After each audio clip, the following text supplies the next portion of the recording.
Juste avant, petit instant promotion, tu veux t'entraîner en dehors de tes entraînements pour progresser à ton rythme, atteindre tes objectifs sur le terrain. Je te présente le sponsor de la vidéo, c'est FPro. FPro, c'est une application créée par des entraîneurs de renommée mondiale et surtout, elle est certifiée par l'UFA. Cette application va te passer du niveau de Sergi Roberto à celui de la Yamal très facilement. L'application, elle est simple à utiliser. Tu vas progresser sur le terrain. Tu as un tapis qui est fourni avec l'application, un ballon. Ça te permet de t'entraîner sur tes contrôles, ta coordination, tes appuis, etc., etc. Tout ce qui te manque en fait pour devenir un crack. Et là, tu vas me dire, bah, j'ai pas de club, j'ai pas de coach, j'ai rien du tout. Eh bien, t'inquiète pas, t'as pas besoin de terrain ni de club, t'as juste à avoir le tapis, l'application et de la motivation.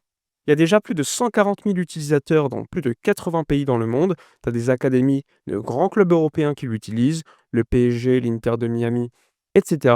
Donc avec mon code promo Barça, vous avez moins 20% au niveau de réduction en cliquant sur le lien dans la description en commentaire épinglé. Je remercie FPro, le sponsor de la vidéo, pour tout ce soutien. Maintenant, on retourne au sujet. Alors les amis, on se retrouve aujourd'hui. N'hésitez pas pour cette vidéo à mettre un petit like pour favoriser le référencement de celle-ci. Je vous remercie pour les retours par rapport à la vidéo d'hier, ça fait plaisir. C'était une vidéo différente, évidemment avec beaucoup de nostalgie et beaucoup, on va dire, de déception. Mais au final, vidéo qui a eu énormément de retours et franchement, ça fait plaisir. Donc je vous remercie évidemment pour le soutien. Comme, d'habitude, quasiment tous les soirs, petit live aux alentours de 18h30-18h45. Donc soyez là, on va traiter comme d'habitude de l'actualité du Barça. Alors, on va débuter par une information qui est quand même, selon moi, assez choquante. Après, je vais vous parler un petit peu de Messi. Alors, dans l'autobiographie de Lewandowski en Pologne, donc il y a un auteur qui a été donc chargé de rédiger l'autobiographie de Robert Lewandowski. Il a évoqué notamment, la Ligue des champions, son arrivée et parlé notamment, du fait que Xavi, à l'époque, avait demandé son départ à la direction du Barça, comme il avait demandé le départ également de Ronald Araujo et d'un autre joueur. Donc évidemment, ça avait créé quelques tensions dans le vestiaire à ce moment-là. Évidemment, Xavi n'a pas apprécié que Laporta soit également interviewé dans cette autobiographie de Lewandowski et dise clairement que, Lewandowski ne comptait plus pour Xavi et que Xavi s'était trompé. Donc bref, il y a plein de choses et dans cette autobiographie, on trouve d'autres éléments, dont un qui est quand même assez curieux, donc je vais vous le dire, c'est le fait que, lors du match retour demi-finale de Ligue des Champions, entre le FC Barcelone et l'Inter de Milan, donc à Giuseppe Meazza, le Barça, rappelez-vous, est à 3-2 en train de mener au score avant que l'Inter revienne. Le FC Barcelone veut faire un changement, donc Hansi Flick veut faire un changement et donc selon l'autobiographie, Hansi Flick se retourne sur le banc et demande à Christensen de rentrer en jeu. À Christensen qui dit: «J'ai mal au dos, j'ai pas envie de rentrer» et cetera et cetera. Donc c'est Lewandowski qui va rentrer alors qu'il n'est pas prêt physiquement et donc Lewandowski dans l'autobiographie, donc l'auteur explique que Lewandowski, était à contre-cœur rentré sur le terrain parce que pas à 100 et surtout ce qui est étonnant, c'est que l'auteur explique que Lewandowski aurait senti que Christensen avait trouvé une excuse pour pas rentrer en jeu, parce qu'il avait expliqué qu'il avait mal au dos, alors qu'en réalité, il était, en parfaite santé pour pouvoir jouer et donc c'est assez choquant, je trouve, que on tire de manière aussi claire sur un coéquipier. Alors certes, c'est un auteur qui écrit, l'autobiographie de Lewandowski, mais forcément, il lui a posé la question à Lewandowski, qui lui a raconté cette expérience et je trouve ça assez dingue que publiquement, en fait, on se rende compte qu'un joueur comme Lewandowski, qui est assez proche d'ailleurs, de Christensen, eh bien, dise, publiquement, bah, Christensen a fait un petit peu genre qu'il n'était pas prêt physiquement parce qu'il ne voulait pas rentrer. Pour un match aussi important, sachant qu'en plus de cela, à la fin, ça va mal tourner parce que rappelez-vous, le FC Barcelone va, encaisser le but, Acerbi, puis ensuite, le fameux but en prolongation. Bref, ça montre quand même, qu'il y a quand même des éléments assez curieux qui se sont déroulés lors de cette fameuse soirée qui aujourd'hui est un petit peu maudite pour le Barça, mais quand j'ai vu ça, franchement, j'étais obligé de me dire: «Moi, je veux la partager parce que c'est étonnant». Donc pour résumer, autobiographie, un auteur qui écrit un petit peu sur la carrière de Lewandowski et il explique que Lewandowski est rentré un petit peu à contre-cœur contre l'Inter parce que pas à 100 parce que Hansi Flick voulait faire entrer en priorité Christensen, mais que Christensen, sentait qu'il avait mal au dos, mais Lewandowski sentait que c'était pas forcément vrai. Donc voilà pour, résumer assez rapidement cette situation. Ensuite, il y a évidemment l'interview donnée par Lionel Messi à Sport. Alors hier, il faut savoir qu'il a reçu un trophée, le trophée du public. C'est-à-dire qu'il a été, élu ou choisi plutôt comme étant le joueur préféré de l'histoire du FC Barcelone. Donc c'était le diario Sport qui lui a remis et pour ceux qui me suivent sur la chaîne, hein, je vous ai expliqué, si Sport, est choisi pour les interviews de Messi, c'est pas par hasard. Les relations entre Sport et Laporta sont mauvaises, alors que les relations entre Mundo Deportivo et Laporta sont plutôt bonnes. Donc ça, il faut le comprendre. Donc il a expliqué, Messi, lors de cette interview, lorsqu'on lui a décerné le trophée, qu'il aurait évidemment bien voulu rester à Barcelone jusqu'à la fin de sa carrière, qu'il là, il va rester encore quelques années à Miami avant de retourner à Barcelone parce que c'est sa maison. Donc il prévoit un retour dans quelques années. Donc ça, c'est clair et net pour ceux qui avaient encore des doutes. Et il explique qu'il remercie surtout les fans du FC Barcelone, hein, parce qu'il a reçu ce trophée.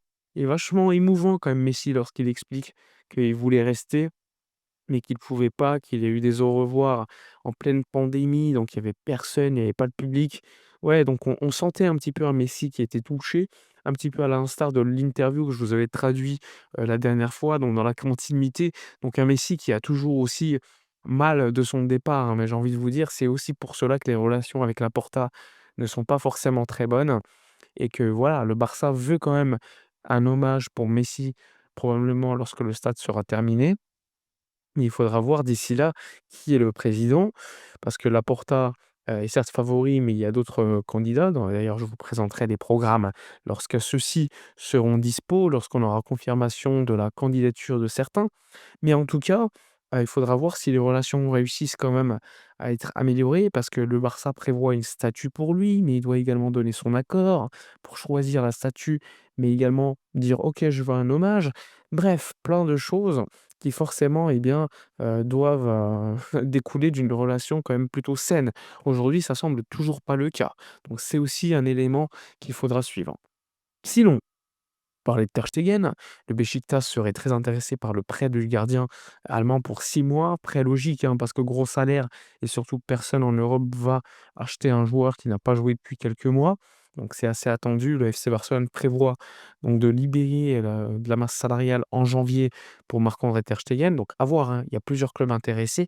Il y a Beşiktaş, il y a West Ham, il y a Chelsea, il y a également le Bayer Leverkusen. Objectif coupe du monde, donc il a besoin de jouer, pour être convoqué avec la sélection allemande. Nagelsmann l'a expliqué en conférence de presse. Il y a également, un autre élément à tenir compte, c'est que le Barça, même s'il est très intéressé par Grimaldo, par exemple, je pense pas que le Barça recrutera cet hiver, mais plutôt patientera le mercato d'été prochain. Je vous l'ai expliqué lors de différents lives, le budget est quasiment, on va dire, prévu pour le prochain mercato, sachant qu'à ce moment-là, le Barça n'aura quasiment plus de dettes auprès d'autres clubs pour des recrues. Donc ça, c'est quand même un élément assez important.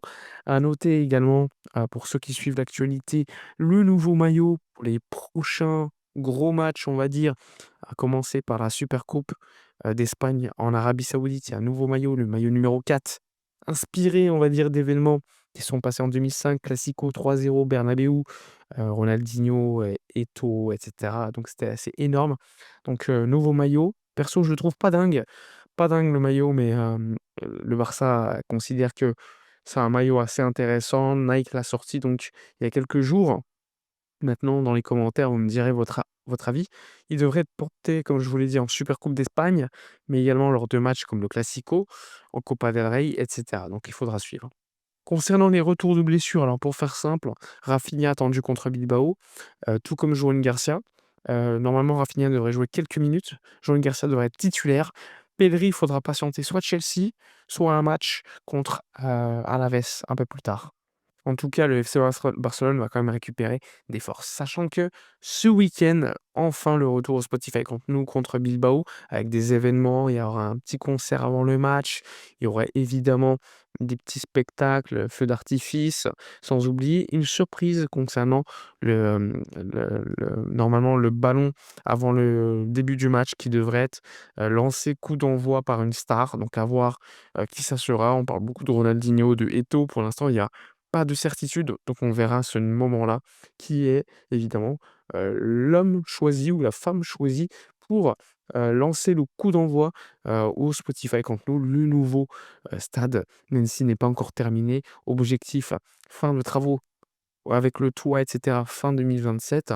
Normalement, le troisième étage devrait être terminé pour le début de la saison prochaine et normalement, objectif 62 000 personnes pour normalement début du mois de janvier, 14-15 janvier. Voilà pour faire simple, dites-moi dans les commentaires votre avis concernant toutes les informations qu'on a pu donc partager dans cette vidéo. Moi, je vous dis comme d'habitude, à ce soir pour un live et si vous êtes pas là, ben, je vous retrouve demain pour une nouvelle vidéo et d'ici là, comme d'habitude, portez-vous bien.